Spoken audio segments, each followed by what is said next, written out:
Que Dieu soit béni. C'est vrai, c'est une grâce d'appartenir à Dieu. Je suis content d'être parmi vous. Samuel Mayaman, j'ai senti la grâce de Dieu dans mon cœur. On part souvent prêcher, et bon, c'est toujours une crainte de Dieu, on se prépare à ça. Mais lorsque Samuel m'a dit, tu viendrais faire le culte, j'ai dit oui. On le fait toujours avec plaisir, vous comprenez, hein? Mais là, j'avais envie de venir. Amen. Parce que je crois de tout mon cœur que le Seigneur va nous parler. Nous avons besoin du mot de Dieu. Nous avons besoin non pas d'une prédication, mais du mot de Dieu. Amen. Besoin de s'effacer, comme disait le frère Everda. Je disais à un frère à Béziers, appliquons-nous à prêcher mal. Appliquons-nous à prêcher mal. Je ne me considère pas comme un bon prédicateur, mais je crois qu'on prêche trop bien. Alors, oui, en français. Si les gens ne comprennent pas en bas, si le but est de parler bien, on est passé à côté. Nous avons besoin du mot de Dieu. Du mot qui nous fait aller plus loin avec Dieu, qui nous fait connaître Christ. Nous vivons des temps difficiles, frères et sœurs. Vivimos tiempo muy duro. Moi aussi, par la grâce de Dieu, je me suis converti à 15 ans. J'ai 38. Et le Seigneur a toujours été fidèle. Et dans ce parcours, ça n'a pas été toujours facile. Il y a une personne qui m'a beaucoup déçu, une autre qui m'a jamais déçu. Celui qui a beaucoup déçu, c'est moi. Je me suis beaucoup déçu. Et je me décevrai encore. Mais celui qui déçoit jamais est elle. Mais dans les temps qu'on vit aujourd'hui, des maïmas, on va dans des temps de plus en plus difficiles. On va dans des temps de plus en plus obscurs. La lumière se fait de plus en plus, on va dire, s'intensifie, les ténèbres s'intensifient autour de la lumière. Et réellement, on va devoir foncer des yeux pour apercevoir la lumière. Tellement qu'il y a des ténèbres à la surface, tellement qu'il y a des oppressions extérieures, tellement qu'il y a des temps difficiles, des temps durs. Et c'est le moment de prendre en considération, de discerner les temps qu'on vit et de connaître celui à qui on s'est livré.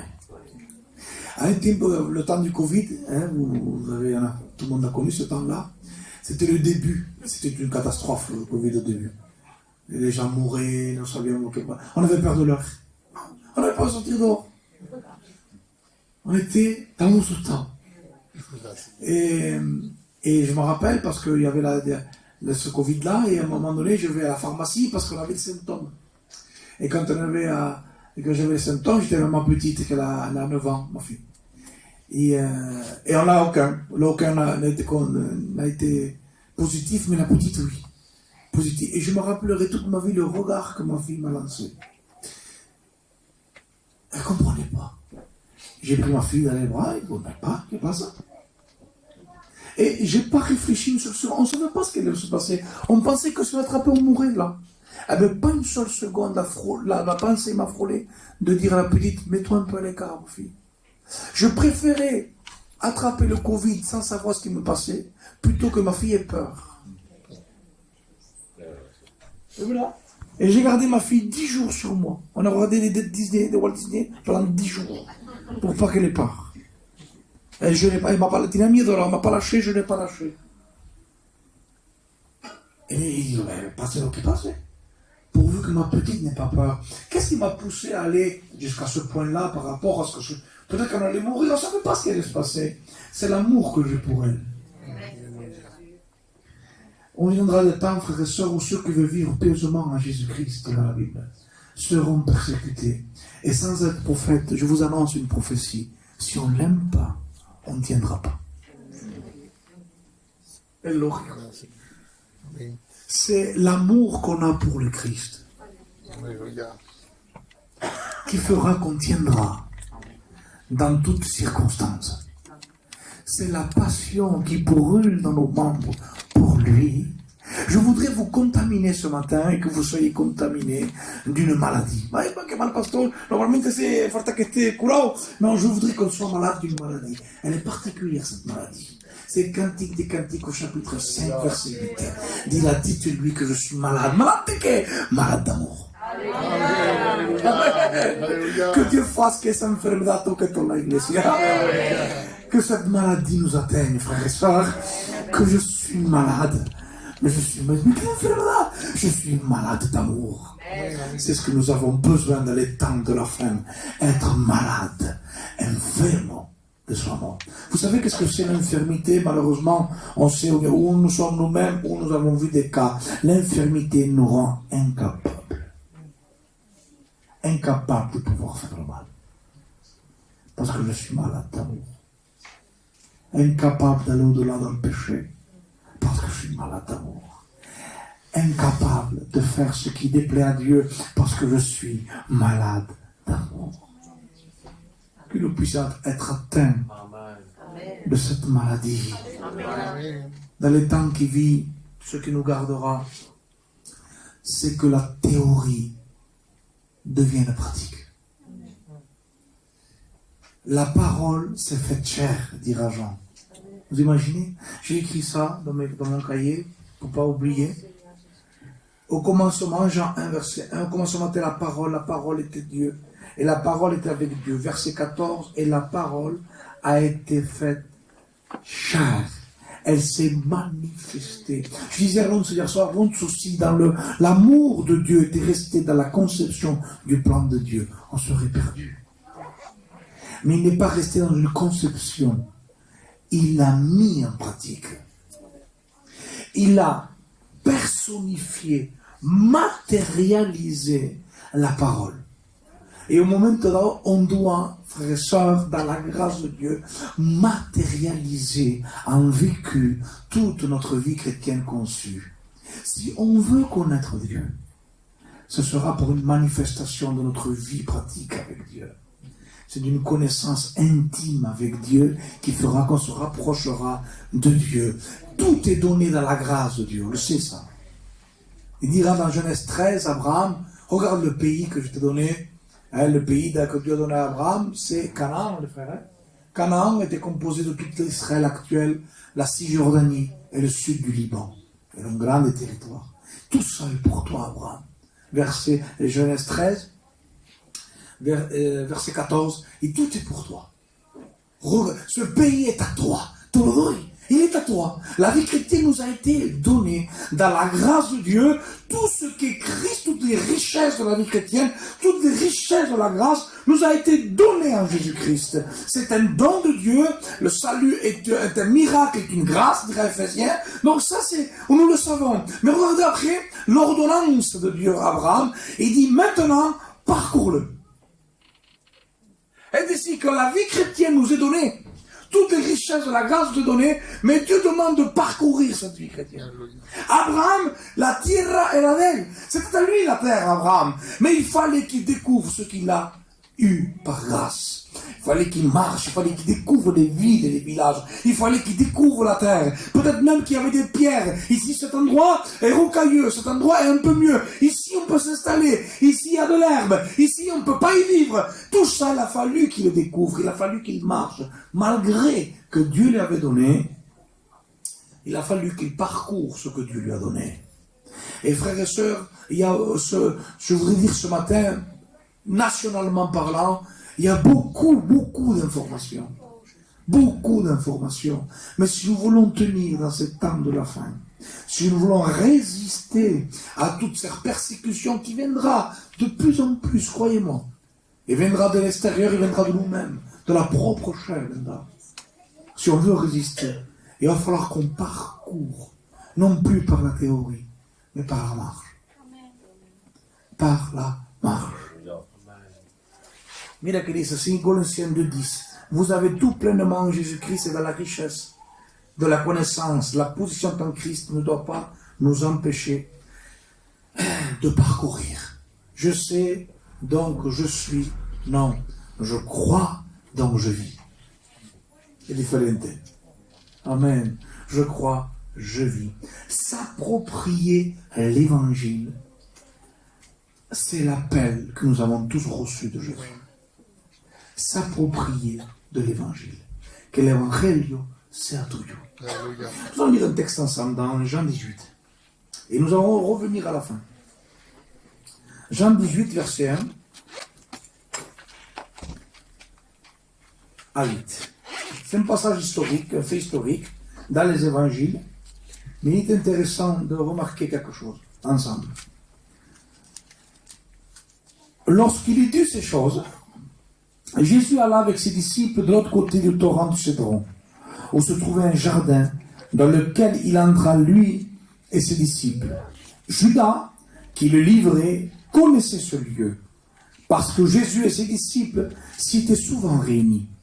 Judas, ayant pris la cohorte et des huissiers, qu'envoyèrent les principaux sacrificateurs et les pharisiens, vint là avec les lanternes, des flambeaux et des armes. Jésus, sachant tout ce qui devait lui arriver, s'avança et leur dit, « Qui cherchez-vous » Ils lui répondirent, « Jésus de Nazareth. » Jésus leur dit, « C'est moi. » Et Judas, qui le livrait, était avec eux.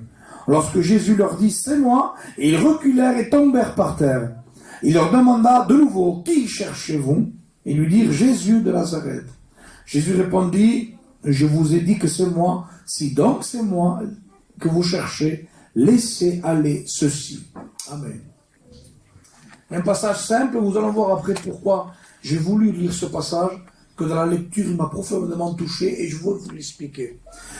Quand l'appel de Christ est celui-ci, dans Marc 3, dans Marc 3, il dit comme ça, ouais, je vous le dis comme ça.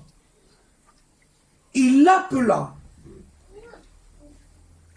pour aller dans la montagne, il l'appela ceux qu'il voulut, et ils vinrent auprès de lui. Amen. Et il établit 12, qui sont les apôtres, pour les avoir avec lui. Là est toute l'appel de l'évangile. Il appelle une équipe de formation qui va bouleverser le monde. Parce que les 12 disciples bouleverseront le monde. Mais regardez l'essence de l'appel. Il les appelle pour l'avoir auprès de lui. Et il les appelle pour les avoir avec lui. C'est l'essence même de l'appel de l'évangile. Et Jésus, avant de nous envoyer, veut nous former. Parce qu'en nous formant, on va s'approprier de ce qu'est réellement à lui l'évangile. L'évangile doit devenir, dans nos vies, une lettre. Thomas Watson disait, l'homme de Dieu disait, vivez de sorte que si toute la terre perdrait leur Bible, ils puissent la lire dans vos vies. Quelle vérité. Paul confirmera, enfin, plutôt Watson, tire ça de Paul, qui dit, vous êtes une lettre lue. La symbolique est belle lorsqu'on reçoit une lettre. Qu'est-ce qu'elle dit? Non, mais parce qu'en lisant, elle parle. Nous dit cela. Qu'est-ce qu'il dit? Il n'y a rien. Mais on lit ce qu'il y a dessus, on regarde et on dit. La vie chrétienne, rien que par la marche, c'est une prédication. Regardez le texte, il dit qui sont beaux les pieds de ceux qui annoncent l'évangile. Quel rare, non? Il faudra poser ici qu'elle se belle la voix de ceux qui prêchent. Non, non, parce que dans l'évangile, on prêche par les pieds, par la marche. Amen. Et l'évangile se predica andando. Amen. L'évangile se prêche par la marche. Et c'est ce que Jésus veut enseigner. Il en appelle 12 pour les avoir avec lui. Dans l'évangile de Taï. Je sais que nous sommes aujourd'hui, excusez-moi du mot, je ne veux choquer personne. Je me sens libre ce matin. Amen. Nous sommes aujourd'hui contaminés par un certain système évangélique qui parle un peu de réussir sur la terre, parle de dominer les nations, de rentrer dans les destinées. Et sa parole me va le corazon parce qu'elle m'énerve. Rentrer dans ta destinée. Et lorsqu'on regarde la Bible, je ne sais pas ce qu'ils veulent être.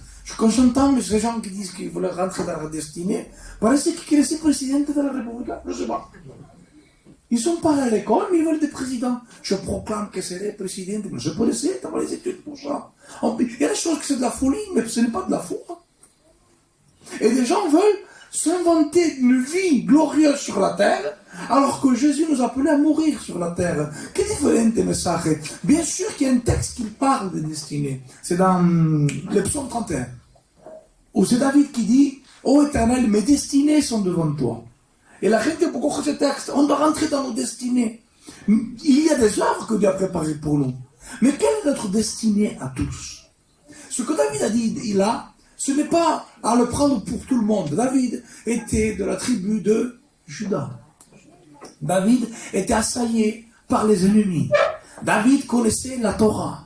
Et dans la Torah est écrit quand Jacob prie pour ses fils, il prie pour Judas et il dit, mon fils Judas, le sceptre ne s'éloignera pas de ta maison, car de toi viendra le Shiloh, le Messie. Et David le savait. Alors quand David avait peur, il dit, Seigneur, je ne peux pas avoir peur, parce que je sais que la royauté ne sera pas touchée, car de moi doit sortir le Messie.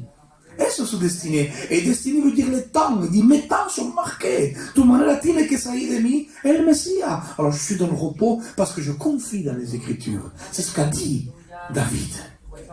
C'est ce qu'a dit David. Nous avons tous bien et bien une destinée. Et je veux vous la lire, la destinée que nous avons, frères et sœurs. Romains 8, 29. Car ceux qu'il a connus d'avance, il les a aussi prédestinés à être semblables à l'image de son Fils.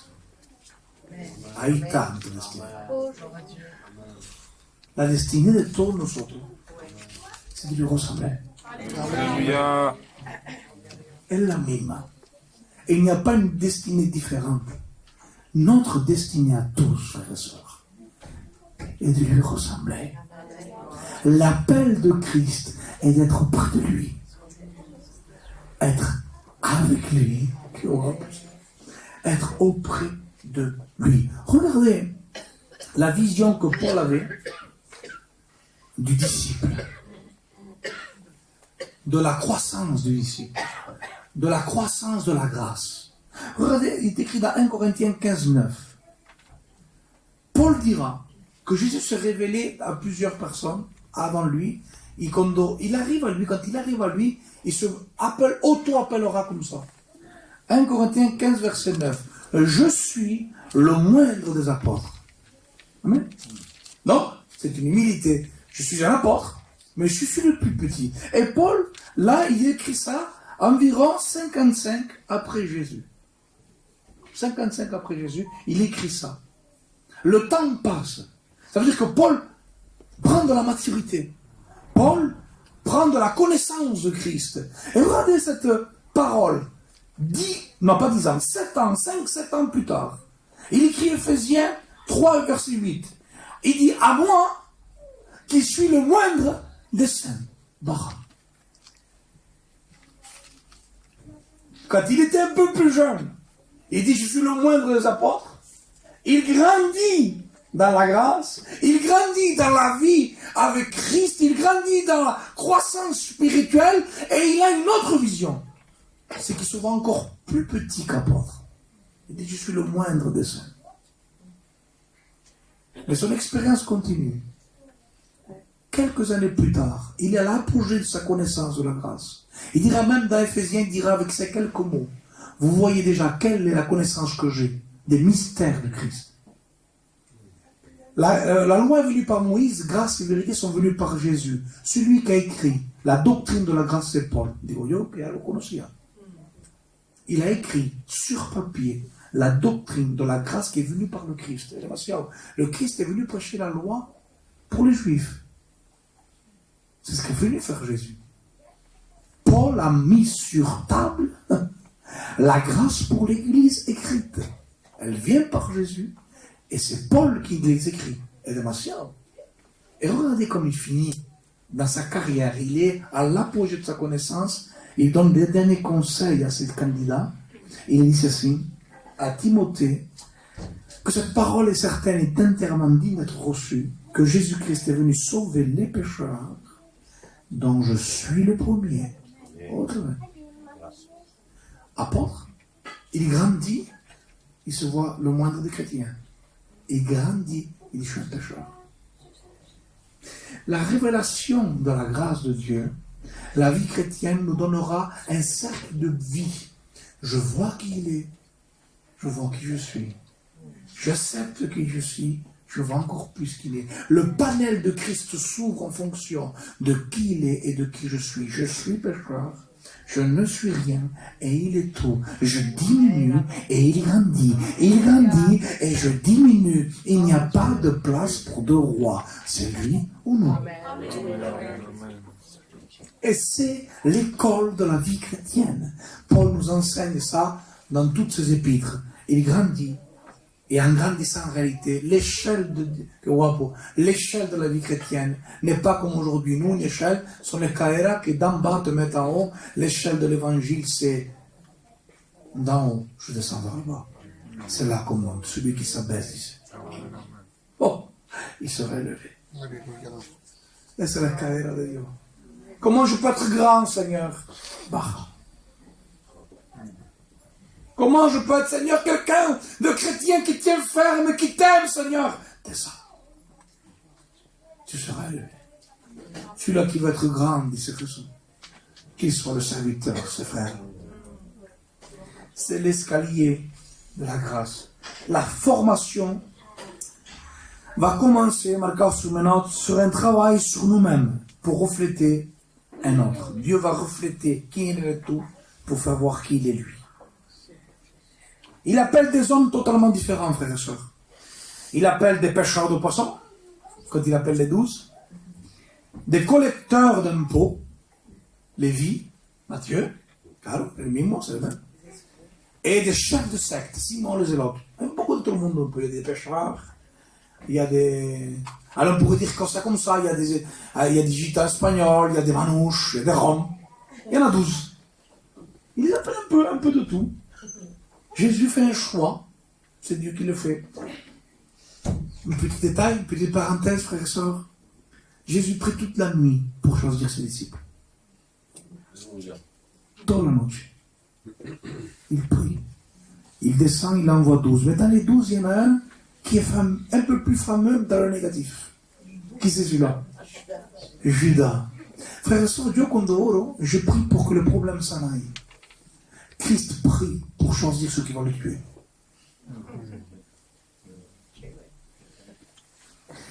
La véritable relation. Excusez-moi du mot, je parle espagnol, je vais continuer à parler français. Des fois, c'est une habitude, je suis désolé. La véritable prière, la véritable communion, Samuel, mon frère, c'est de prendre à côté de nous ce qui va nous livrer à la mort.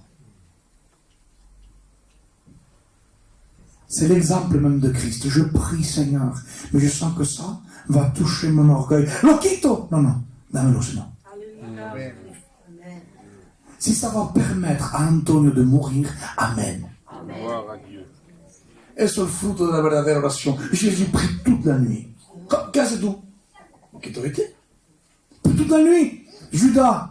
Oh, je t'ai décerné. De côté. Non, viens toi aussi. Jésus savait qu'il le livrerait. Mais il avait choisi quelqu'un qui le mènerait à exécution son plan. Le plan de Dieu. Amen. Ah, je suis béni ce matin. Je ne sais pas vous, moi je suis béni. Amen. Je me sens libre avec vous.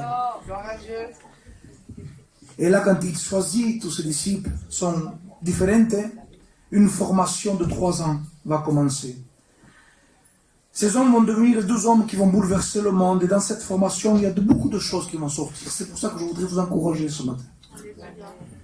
Dans cette formation, muchas cosas vont sortir, frères et sœurs. Beaucoup de choses vont sortir dans cette formation. C'est que tous les défauts vont sortir. Jésus n'est pas venu appeler des parfaits.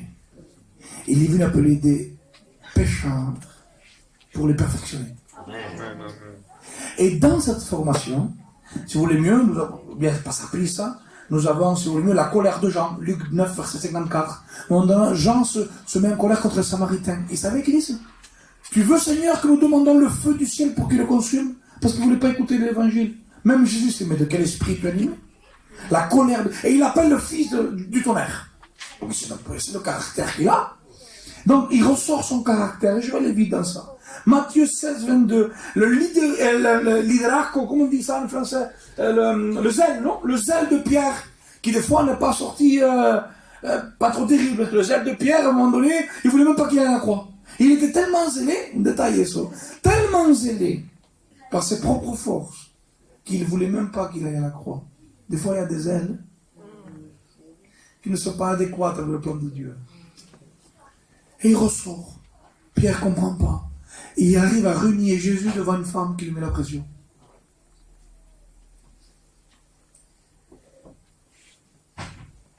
Il dira même dans un amour zélé, mais qui était charnel, si tout le monde te renierait, moi je ne te renie pas. Il le renie. Matthieu 26. Je fais vite.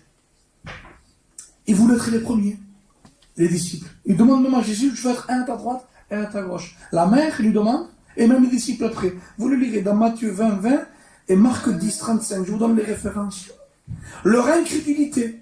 Ils n'ont pas pu chasser un démon d'un enfant qui l'agitait violemment. Marc 9, ils n'ont pas pu sortir. Même Jésus leur reproche, il dit, mais quand vous êtes incrédule. Incrédulité, zèle charnel, amour charnel, colère, tout ça était en train de ressortir. Vous imaginez un petit peu le découragement que peut-être ont eu les disciples? C'est-à-dire, mais il y a mamie, pourquoi tout ce qui sort de moi? Mais c'est décourageant.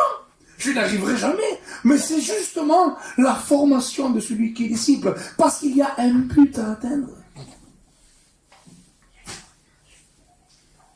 Leur peur aussi, à la marque. Ils eurent peur. Luc 8, 24. Émotion déplacée. Ils étaient contents parce qu'ils cherchaient des démons. Jésus dit, non, soyez plutôt contents que vous avez votre nom inscrit dans le livre de vie. Émotion déplacée. Bien sûr, n'oublions pas le traître qui est au milieu d'eux. La formation nous fait voir aussi comment nous pouvons mettre dehors de nous le traître qu'il y a en nous-mêmes. Nous avons tous malheureusement Judas en nous. Et c'est que la formation de la vie avec Dieu qui fera qu'un jour il se dévoilera. Donc, on voit toutes ces choses, tous ces problèmes, toutes ces difficultés, tous ces traits de caractère qui ressortent comme un mauvais parfum, excusez-moi du mot. Alors, je ne peux pas m'empêcher de revenir au texte de Jean 18. Jésus est là. Ses disciples sont là. 3 ans sont passés à voir leurs défauts, à voir leur incapacité, à voir leurs ailes charnelles, leur peur, leurs fausses émotions, leur incrédulité. Pourtant, ils étaient au pied du meilleur des maîtres. Jésus n'a pas fait, excusez-moi du mot, pardonnez-moi, mais on veut que Dieu se glorifie. Amen. Jésus n'a pas fait comme on fait aujourd'hui. Toi, tu veux être, vas-y, tira, sois un témoin pour prêcher l'évangile. Jésus forme les siens. Jésus, ce sera pour une autre fois, n'a pas un évangile babylonien. Ce sera notre culte, si Dieu le veut. Jésus veut réellement des disciples. Et ils sont là, 3 ans après. Les soldats viennent. Si je ne me trompe pas, il y avait entre 600 et 800 soldats. C'est énorme. Dans un petit pays comme Israël. Ils sont en train de venir chercher Jésus. Jésus n'était pas quelqu'un qui n'était pas connu, frères et sœurs. Il était connu. Jésus faisait des miracles. Les gens parlaient de lui. Les possédés parlaient de lui. Les Gadaréens savaient. Se jeter à ses pieds quand tu le vois. Marc 5. On l'a chanté. Bartimée l'aveugle, fils de David, aie pitié de moi. Les malades savaient qui il était. Les religieux, il dit arrêtons-le, Jean 12, car tous croiront en lui. Jésus était connu. Il dira dans Marc 4 qu'il y avait tellement de monde qui venait dans ses discours qu'il mit une barque en plus pour le faire prêcher sur l'eau, tellement qu'il y avait du monde de peur que les gens l'écrasent. Et moi je ne peux pas croire qu'il y ait un tel mouvement de personnes sans système de sécurité pour encadrer tout ça par les Romains qui étaient la domination d'Israël à cette époque-là. Et là, il y a 800 soldats. Écoutez-moi bien, frères et sœurs. 800 soldats. Ils sont connus, si vous voulez mieux, ils sont envoyés pour attraper Jésus. Regardez la question. Qui cherchez-vous? Mais il n'y avait pas un seul soldat qui ne reconnaissent pas Jésus après 3 ans de miracles, 3 ans où il fascinait les gens. Les uns disaient c'est le Fils de Dieu, les autres disaient c'est le démon, mais il fascinait quand même. Il n'y a pas un soldat qui dit mais c'est lui, on l'a vu.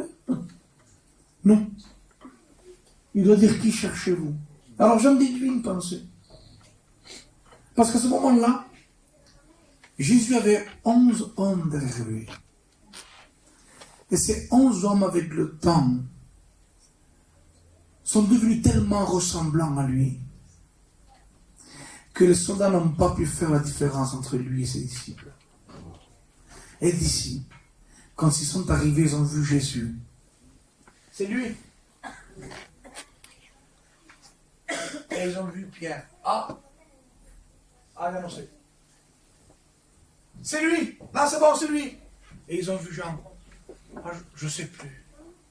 Parce que la formation de Jésus a fait que ces hommes faibles deviennent de plus en plus ressemblants à celui à qui ils se sont livrés. À un tel point que les soldats n'ont pas pu faire la différence entre les disciples et Jésus.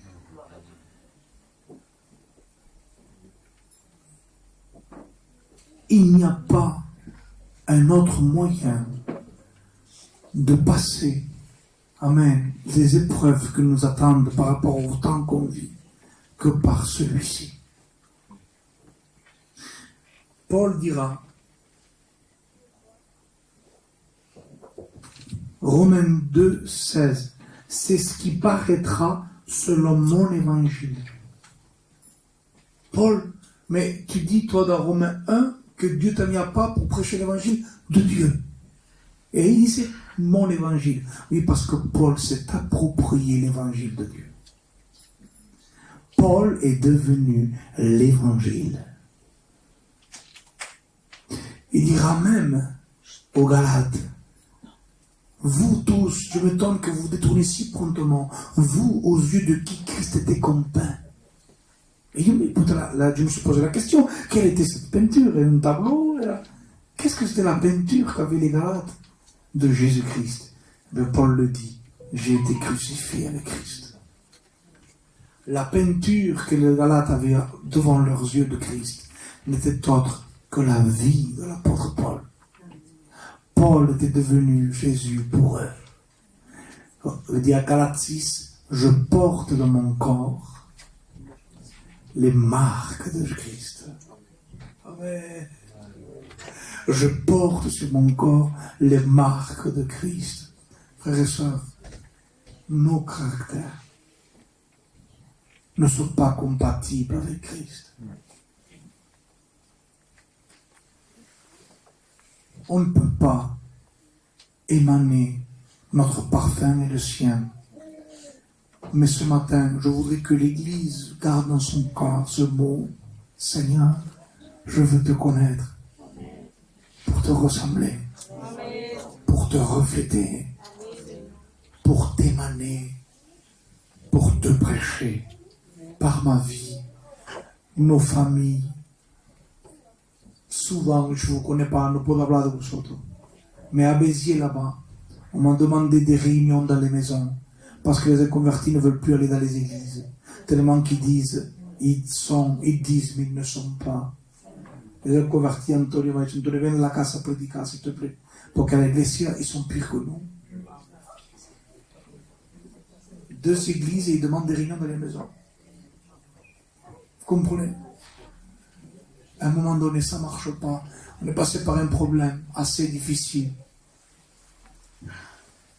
Et bien sûr, je me suis gardé, je me suis mis de côté. Et j'ai prié Dieu. Et un frère m'appelle, il me dit, ça va? Il dit, tenemos que hablar, tenemos que hacer. C'est une injustice qu'on a vécue. Et j'ai dit, frère, Jésus me demande un comportement exemplaire, mais me demande aussi un cœur exemplaire.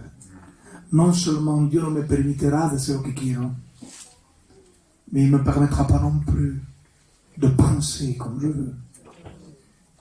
La grâce est une vie intérieure, est une vie où je ne peux pas me permettre ce que je veux. Pourquoi? Parce que je l'aime. C'est ça le but du message ce matin. Non pour obligation. On ne force pas les œuvres. On force, si Dieu je peux le dire ainsi, on force à exhorter au peuple de l'aimer. Antonio, difficile la vie chrétienne. Je sais que c'est difficile, mais pas lui. Les commandements de l'Éternel ne sont pas pénibles pour ceux qui l'aiment. Regardez, Exode 20, dit tu adoreras ton Dieu, lui seul, la loi. De tout ton cœur, toute ton âme, toute ta pensée. Tu l'adoreras lui seul. Donc la loi c'est, tu fais bien, tu fais pas transgresser. Tu adoreras ton Dieu, lui seul. Et on pose la question à Jésus dans Marc 12. Quel est le plus grand des commandements? Regardez la réponse du Seigneur. Tu aimeras ton Dieu. Comment est sur Jésus? Parce qu'en lui, il me donne à aimer ce qui est impossible d'aimer. Je ne peux pas aimer la loi, parce que la loi révèle mon cœur, dira Paul. Elle est intervenue pour montrer que je suis pécheur. La loi me dit que tu n'arriveras jamais, Antonio. C'est ce que c'est un homme parfait, Antonio. S'il adore son Dieu lui seul, son cœur, son âme, toute sa pensée, il ne ment pas, il ne se fâche pas, il ne dit rien de mal. C'est ça la loi. Tu arrives, toi? Non, non. La loi est le miroir qui me montre que je suis pécheur. Je ne peux pas aimer quelque chose qui me dit que je n'arriverai pas. Mais il y a une personne qui s'est donnée pour que je puisse aimer. Jésus, si tu aimeras ton Dieu, Jésus a donné le cœur à la loi. On n'arrivera pas par nos propres forces, mais en lui, oui. Amen. Et il nous donnera la capacité d'aimer Dieu de tout notre cœur, de toute notre âme, de toutes nos pensées. Soyons passionnés de Christ. Soyons passionnés de Jésus. Aimons-le de tout notre cœur, de toute notre force. Oui, maintenant tu vois, je suis colérique. Ah, mais comme les apôtres. Remets-toi à lui. Entre j'ai des difficultés, j'ai peur. Comme les disciples, reste auprès de lui. Avec ta peur, qu'elle a été enlevée. Avec ta colère, reste à côté de lui. Tu verras qu'avec le temps, quand les gens te regarderont. Il y a eu un homme, je termine avec ça. Soyez blanc, ouais. J'ai terminé avec ça. Et il y a un homme qui voulait, je pense que vous l'avez entendu, et il a voulu être missionnaire dans un peuple. Si vous voulez mieux, un peuple d'Indiens. Il y a longtemps.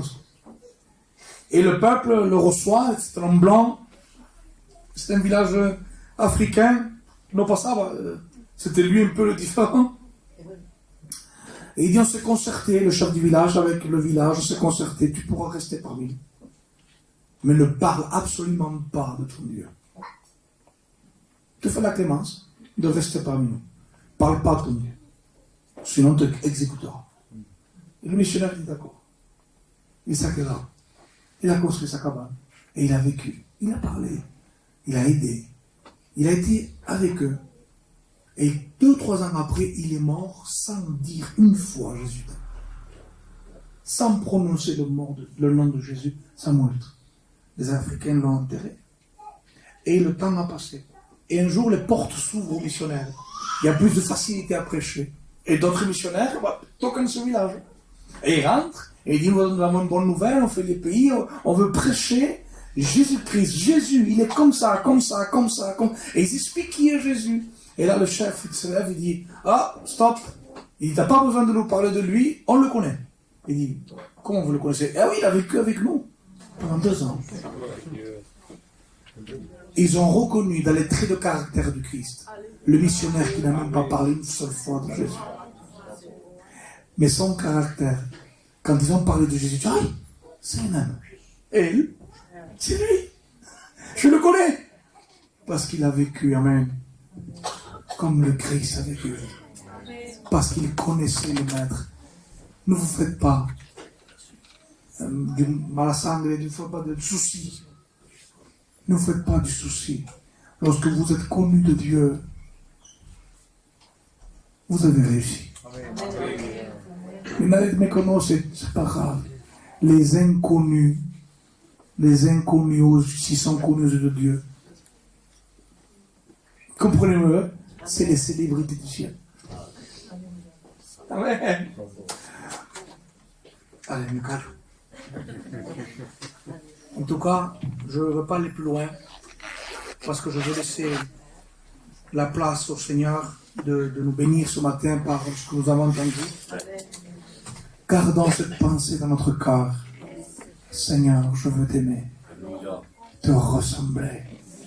Reste auprès de lui. Seigneur, merci pour ta parole. Seigneur, je ne sais si prédiquera bien ou mal. Personnellement, Seigneur, peu m'importe. Ce que je veux, Seigneur, mon désir ce matin, est d'avoir communiqué à ton Église le désir de rester auprès de toi. Qui malgré la déception qui est la source humaine, Seigneur, on veut rester auprès de toi. Pour que tu nous façonnes, pour que tu nous parles, pour que tu nous enseignes. Parce que nous voulons te ressembler. Amen. Parce que nous voulons t'aimer, Seigneur. Parce que nous voulons que tu sois le but, Seigneur, le but de nos vies. Seigneur, nous sommes là, fatigués des systèmes, Seigneur, de réunion, des systèmes évangéliques. Nous voulons Christ. Même qu'il n'y ait pas de bruit, même qu'il n'y ait rien. Même qu'on ne soit pas connu, nos passants, pourvu que toi tu y sois. Amen. Pourvu que toi tu y sois. Le bonheur d'un homme, le bonheur d'une femme, ce n'est pas une place, c'est toi. Seigneur, on veut pas se tromper avec le temps, se laisser aveugler, et rentrer dans une religion évangélique. Mais nous voulons vivre une vie passionnée. Seigneur, nous voulons tomber malades d'amour. Oh Seigneur, que cette enfermedad, Seigneur, que cette maladie puisse toucher nos cœurs ce matin. Malade d'amour pour toi. Malade d'amour. Même que les gens nous méprisent, c'est malade. Oui, c'est malade, je suis malade. Mais je suis malade d'amour. D'amour pour toi, Seigneur. Bénis ton Église, Jésus, bénis ton Église, bénis ton peuple que tu t'es racheté par ton sang, communique par le Saint-Esprit ce désir, Seigneur, ce désir de t'aimer plus que tout, au nom de Jésus. Amen.